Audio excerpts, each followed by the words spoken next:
All right, everyone, get ready, because today we're going deep into Bolivia, Ooh, a Bolivia. country with literally everything. I know, You're right? talking towering mountains, those incredible salt flats and rainforests, Uh, like teeming with life. it's got it all. It really does. And our guidebook for today's deep dive is Bolivia in Focus, a traveler's path through mountains, markets, and mysteries, Catchy title. right? And this guide is already hinting at some pretty unique things. Oh, I'm intrigued. Like what? Well, just picture yourself standing in La Paz, Uh-huh. the highest capital city in the world, Wow. just taking in those views. I can only imagine. But it gets even more interesting. Okay, I'm listening. This guide mentions a witch's market where you can find llama fetuses. Wait, what? Yeah, you heard that right? Llama fetuses. Okay, that's a new one for me. And then there's this place called the Valley of the Moon. That sounds otherworldly. It does, right? And the Salt Flat's the largest in the world. Oh, yeah, the Salar de Uyuni. You'd be walking on another planet, basically. Seriously, it's mind-blowing. Bolivia really does pack it all in, from those Andean peaks to the Amazon rainforest. It's a country of extremes. Yeah, kidding. And it's that dramatic geography, the Andes Mountains in particular, that creates all these totally distinct regions. Right, like the Altiplano. Exactly, the Altiplano, a high-altitude plateau and home to Lake Titicaca. The highest navigable lake on Earth. That's right. Can you imagine cruising on a lake surrounded by those incredible peaks? It's hard to wrap my head around a lake that high up. It's a sight to behold, for sure. But that makes me wonder about something. What's that? This guide mentions indigenous cultures like the Aymara and Quechua. Uh-huh. What's their connection to a place like Lake Titicaca? Well, both the Aymara and Quechua people have super deep historical and spiritual ties to the Andes region. So it's not just a geographical wonder. No, not at all. It's woven into their culture. For them, it's a sacred place central to their creation myths and traditions. That's fascinating. They've lived in harmony with this challenging landscape for centuries, Wow. And even today, you can still see their influence everywhere, from traditional clothing to agricultural practices. That's amazing. Okay, but let's get back to that witch's market for a second. Oh, yeah, the one with the llama fetuses. Yes, llama fetuses. What's the deal with that? Well, it's definitely not your typical souvenir shop. You can say that again. It's called El Mercado de las Brujas, and it gives you this really unique glimpse into Aymara spirituality. Okay, so tell me more. So traditional healers, known as yatiri, sell all sorts of items there. Bye-bye. Herbs, potions, and, yes, dried llama fetuses. Okay, that's a little out there for me. It's definitely different. I mean, there's got to be a reason behind it, right? Oh, yeah. It can't just be for shock value. You'd think so. But no, in Aymara tradition, offerings are made to Pachamama, the earth goddess, Okay. to ensure good fortune, good health, and to keep everything in balance. Interesting. And these offerings, even the llama fetuses, are seen as a way to show respect to Pachamama and appease her. So it's about connecting to something bigger than themselves? I'm starting to get it. It's a whole different worldview. It really is. But let's be real. La Paz isn't all about the mystical side of things. Sure. I mean, the guide also mentions challenges, especially with that altitude. Yeah, 300 and 640 meters. That's intense. Intense is right. Altitude is definitely something to be aware of, but, La Paz makes up for it with its own unique charm. Okay, so how do you deal with the altitude? Take it slow for the first few days, drink plenty of water, and listen to your body. Good advice. But beyond that, imagine taking Mi Teleferico, the cable car system, up into the mountains for breathtaking views of the city. Oh, wow. It's nestled in this valley. It's truly spectacular. Okay, I'm sold. You won't regret it. Wait, there's more, right? There's always more. This guy keeps mentioning the Valley of the Moon. Ve de la Luna. Oh, it's like stepping onto another planet. Seriously. It's a landscape of bizarre rock formations shaped by centuries of erosion. This sounds incredible. You can wander through these canyons and pinnacles. It's an experience you won't forget. All right, adding that to my must-see list. Good choice. But all this high-altitude adventuring is making me hungry. I hear you. What about Cochabamba, the city of eternal spring? Ah, Cochabamba. The guide makes it sound like a foodie paradise. It is. It's all about enjoying life's simple pleasures. Okay, I'm listening. The climate is incredible, warm and sunny year-round. Perfect. And the food scene is vibrant. So what should I eat when I'm there? Well, first of all, we need to clarify something about Bolivian food. Okay. It's not just a feast for the senses or a visual and auditory spectacle like some travel guides might say. Right. Bolivian cuisine is a complex blend of indigenous ingredients and techniques with influences from the Spanish colonial period. So there's a lot of history there. Exactly. It's about understanding those layers of history and culture. Okay, I'm intrigued. So tell me more about Cochabamba. You can't go wrong with silpanchas, these amazing corn pancakes. Corn pancakes. They can be sweet or savory. Try them with some fresh cheese or some spicy lajwa sauce. Sounds delicious. And if you're looking for something, hearty picante de pollo is a must. What is that? It's a spicy chicken stew with potatoes and a unique blend of Bolivian peppers. My mouth is watering. It's a flavor explosion. Okay, what else? Lomo al trapo is another Cochabamba specialty. Okay, tell me about it. It's a beef tenderloin seasoned with salt and pepper, wrapped in a cloth, and then cooked over hot coals. Oh, wow. The result is this incredibly tender, flavorful steak with a smoky aroma. That sounds incredible. It's a must-try. All right, noted. Cochabamba is definitely more than just its pleasant climate. It's a place to really savor the flavors of Bolivia. I'm convinced. You won't be disappointed. Speaking of incredible landscapes, this guide keeps teasing us with photos of the Salar de Uyuni, the largest salt flat in the world. It's truly remarkable. I bet. It's this vast, blindingly white expanse that stretches as far as the eye can see. And during the rainy season. During the rainy season, a thin layer of water transforms it into this giant sky mirror, reflecting the clouds and creating this surreal, almost dreamlike landscape. I've seen pictures, but I bet they don't even come close. You have to see it to believe it.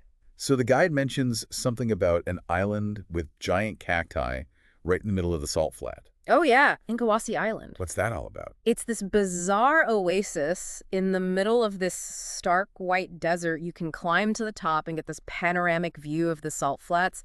It's an unforgettable experience. Sounds like it. And what about that train graveyard? The train graveyard. The guide makes it sound like a scene out of a movie. Yeah, it's a little eerie. So tell me about it.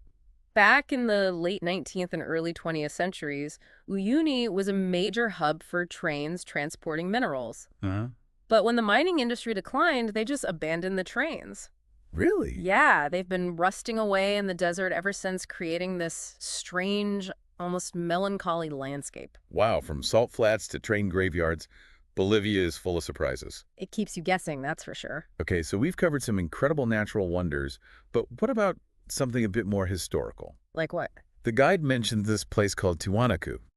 Tiwanaku. It sounds so mysterious and intriguing. It is. It's one of the most important pre-Columbian archaeological sites in South America, Okay. dating back to the 1st century AD. That's old. And what's fascinating is that we still know so little about this civilization. So what do we know? They left behind these incredible ruins, but no written records. Wow. So archaeologists are left piecing together their story from the stones themselves. That's amazing. So what will I actually see there? Well, you'll see massive stone structures like the Kalasaya Temple Okay. with its intricate carvings and the famous Gateway of the Sun. Wow. And then there's Puma Punku, which is even more enigmatic. Okay, I'm listening. Imagine these massive stone blocks, some weighing over 100 tons. 100 tons. That fit together with incredible precision. We're talking laser-like precision. Hold on, they were moving 100-ton stones without modern technology. That's the million-dollar question. How is that even possible? Well, there are theories ranging from ingenious systems of ramps and levers to, let's just say, some theories get a little more out there. I bet they do. But the point is, Tiwanaku challenges our understanding of ancient engineering. It makes you wonder what they were capable of. Exactly what secrets are still hidden beneath those stones. I am definitely getting Indiana Jones vibes here. Me too. This is what I love about travel. You stumble upon these ancient mysteries and your mind just explodes with questions. There's always something new to discover. Okay, so we've got mountains, we've got salt flats, we've got ancient ruins. Uh-huh. But what about the Amazon? The Amazon. I feel like we can't talk about Bolivia without mentioning the rainforest. It's a world of its own. What will I see there? In Bolivia, you have the chance to experience the Amazon in a way that's both adventurous and sustainable. Okay, I'm intrigued. Imagine trekking through lush cloud forests, spotting vibrantly colored macaws overhead, Wow. and maybe even catching a glimpse of a jaguar if you're lucky. Okay, my inner child is freaking out right now. I know the feeling. Rainforest adventures, here I come, but I do want to be respectful of the environment and local communities. Of course. Does the guide mention any specific eco-lodges or ways to experience the Amazon responsibly? Absolutely. It highlights places like Chalan Eco Lodge in Madidi National Park. Okay, and what's special about Chilean? It's community-owned and operated by the indigenous Quechua people. Oh, wow. So your stay directly benefits the local community. I love that. They offer guided jungle walks, piranha fishing, and even the chance to learn about traditional medicinal plants. All right, I'm officially adding this to my itinerary. Good choice. Bolivia is shaping up to be an incredible adventure. It really is. But before we get too carried away, there's something else I'm curious about. What's that? We've talked about the Aymara and Quechua people, but the guide also mentions festivals that blend indigenous and Spanish influences. Oh, yeah? What's that all about? Well, Bolivia has this fascinating cultural blend that's really visible in its festivals. Okay. Take Carnaval de Oruro, for example. Carnival. It's a 10-day celebration that blends indigenous rituals with Catholic traditions. Wow, 10 days. You'll see thousands of dancers in incredible costumes performing elaborate dances that tell stories of good versus evil, the conquest and the resilience of indigenous culture. So what kind of costumes are we talking about? Imagine elaborate headdresses adorned with feathers and mirrors, colorful masks representing mythical figures, and intricate textiles woven with traditional patterns. Wow. Each dance troupe has its own unique style and symbolism, reflecting the diversity of Bolivian culture. Okay, I'm getting serious FOMO just listening to you describe this. It's quite a spectacle. So it's more than just a party. Oh, much more. It's a celebration of history and heritage. Exactly. What about other festivals? Does the guide mention any others that stand out? There is Inti Raymi, the Festival of the Sun. Okay. It's a celebration of the winter solstice and a time to honor Pachamama, the earth goddess. Gotcha, mama. You'll see offerings made to the sun god, traditional music and dance, and a real sense of community and connection to the land. It sounds like Bolivian festivals are a must experience. Absolutely. And you know what else is a must? Those vibrant markets. The markets are incredible. We've already talked about El Mercado de las Brujas. The witches market. But what about other markets? Well, if you're looking for a more traditional market experience, Tarabuco Market is a must-see. Okay, tell me more. It's held every Sunday in a small town about 65 kilometers outside of Sucre. And what will I find there? You'll find indigenous artisans from surrounding villages selling beautiful textiles, ceramics, and traditional handicrafts. So it's a great place to find unique souvenirs. Exactly. And to support local artisans. I'm all about supporting local artists. Me too. But I've heard tales of bargaining in these markets. Oh, yeah. Is it expected? Do I need to channel my inner negotiator? Bargaining is definitely part of the culture. Okay, so how do I do it? Approach it with a smile and a sense of humor. Okay. It's a friendly back and forth, a way to connect with the seller and arrive at a fair price for both parties. Don't be afraid to engage in a little banter. A smile goes a long way. Good to know. And remember, it's all part of the experience. All right, I'm ready to put my bargaining skills to the test. We've covered so much ground in this first part of our deep dive. We have from those incredible landscapes to the rich culture and history. I'm already feeling inspired to book a flight to Bolivia. Me too. It's an amazing country. But before we get carried away, let's pause here for now. Sounds good.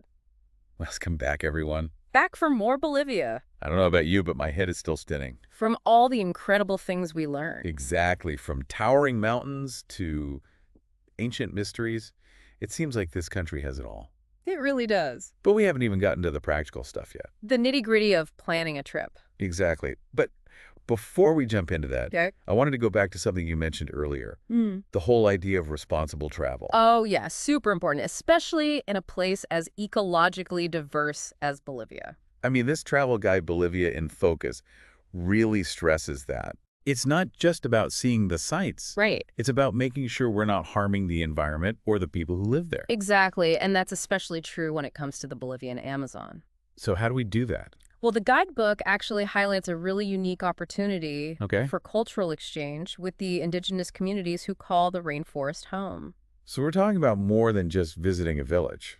Much more, imagine learning about their way of life, maybe even participating in activities like basket weaving or trying traditional Guarani music. That sounds incredible, learning directly from the people who live there. It's an amazing experience. Have you ever had the chance to do that?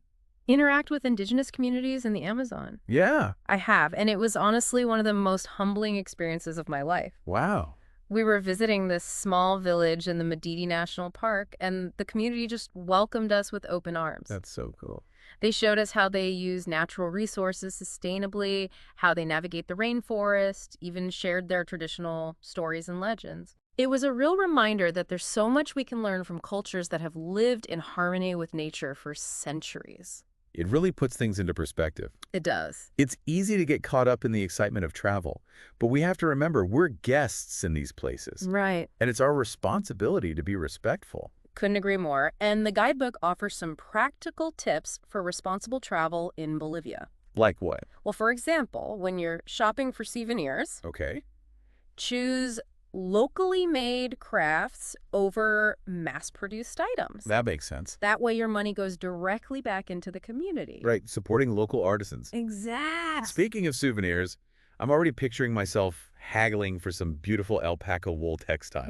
No, in those bustling markets. Yes, the guide mentioned Tarabuco Market It's a great one. as a good place to find authentic handicrafts. You'll find some real treasures there. But is there a strategy to bargaining? I don't want to offend anyone. Don't worry, it's not as intimidating as it seems. Yeah. Remember, bargaining is a common practice in Bolivian markets. It's part of the cultural exchange. Oh, The key is to approach it with a smile and a sense of humor. got it. Start by offering a lower price than you're willing to pay, Okay, and then negotiate from there.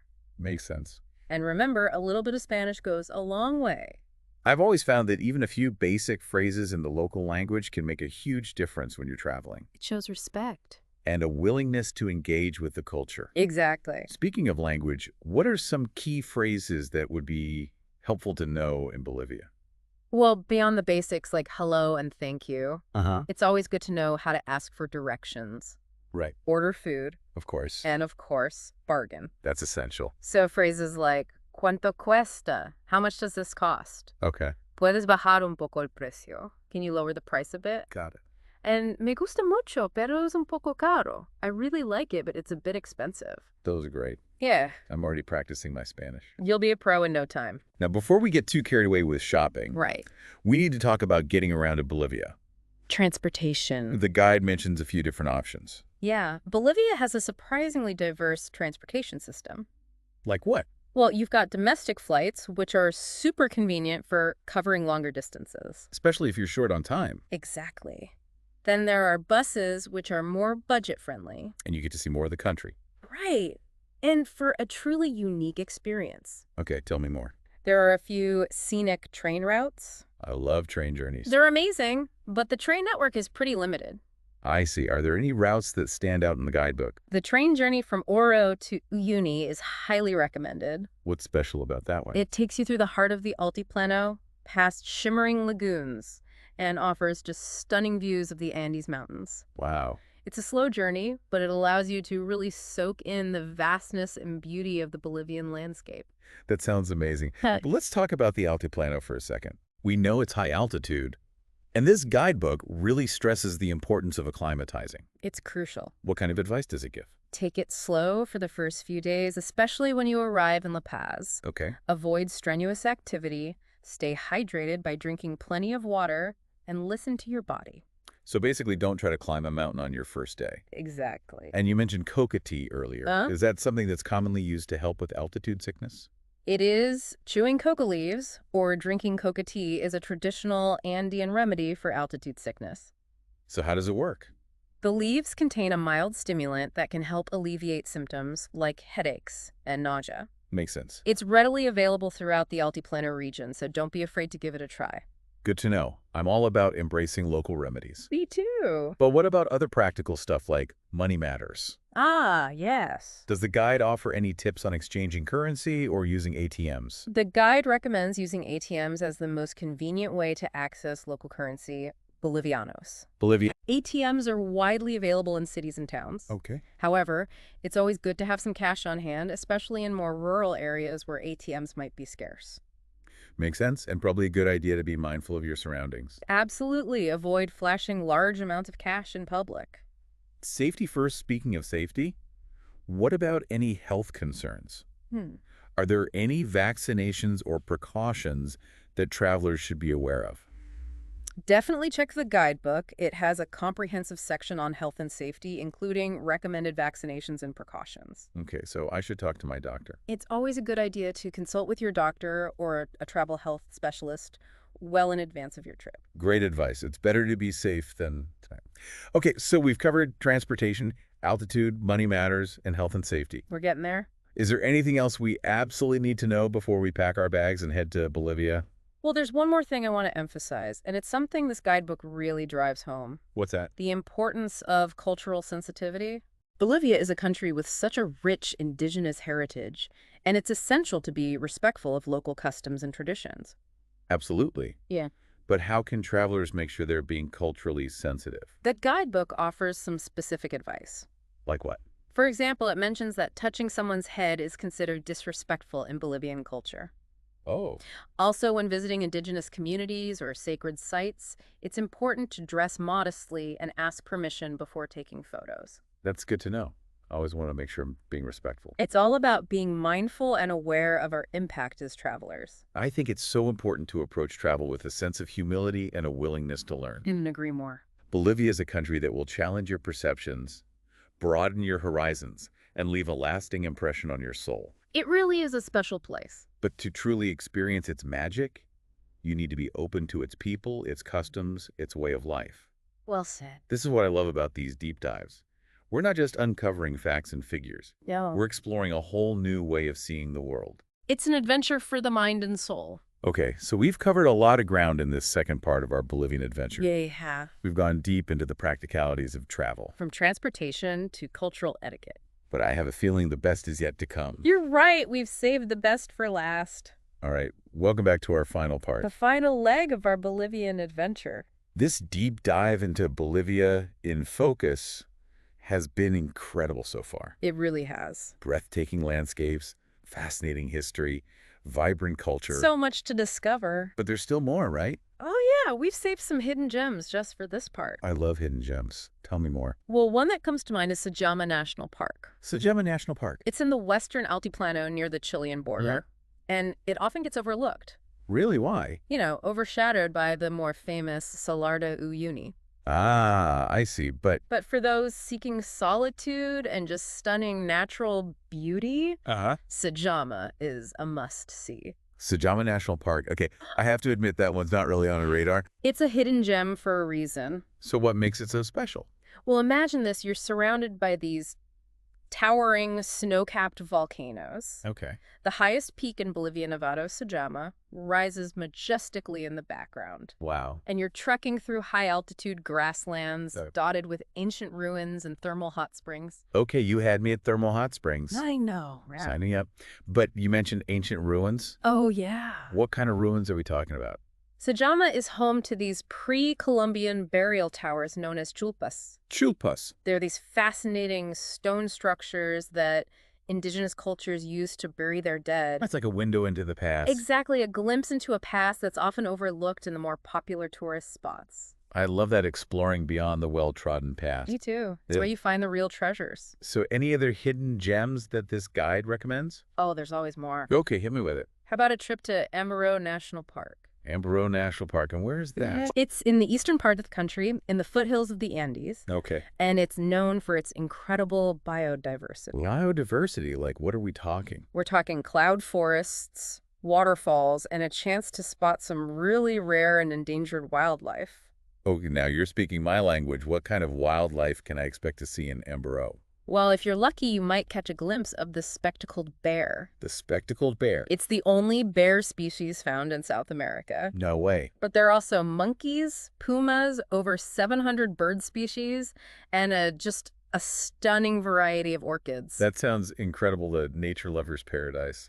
It really is. I'm adding that to my list right now. Okay. Okay, so we've got volcanoes, hot springs, ancient ruins, rainforest, adventures. You're quite a mix. Is there anything else this guide recommends for someone like me who wants to experience the real heart and soul of Bolivia? How about immersing yourself in the local culture by attending a traditional festival? Well, festivals. We talked about Carnaval de Oruro and Inti Raymi, but there are tons of others throughout the year, each with its own unique traditions and celebrations. Are there any that stand out in the guidebook? There's the Fiesta de San Juan. The Fiesta de San Juan. It's celebrated on June 24th. Okay. It's a celebration of the winter solstice with bonfires, fireworks, and traditional dancing. Wow.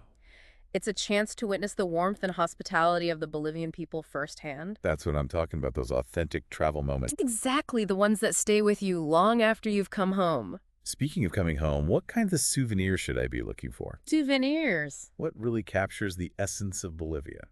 Well, we already talked about those beautiful textiles. Oh yeah, the alpaca wool. Alpaca wool sweaters, scarves, blankets, always a great I choice. love those. And don't forget about those vibrant ceramics. The ceramic. You'll find everything from traditional bowls and plates to whimsical animal figurines. Okay, that's perfect. Yeah. I love supporting local artisans and taking home a piece of Bolivian craftsmanship. It's the best way to remember your trip. Okay, before we wrap up this deep dive, I have one final question for you. Shoot. We've covered so much, We have. from planning the trip to hidden gems to cultural insight. It's good stuff. So what's the one piece of advice you would give to someone who's about to embark on their own Bolivian adventure?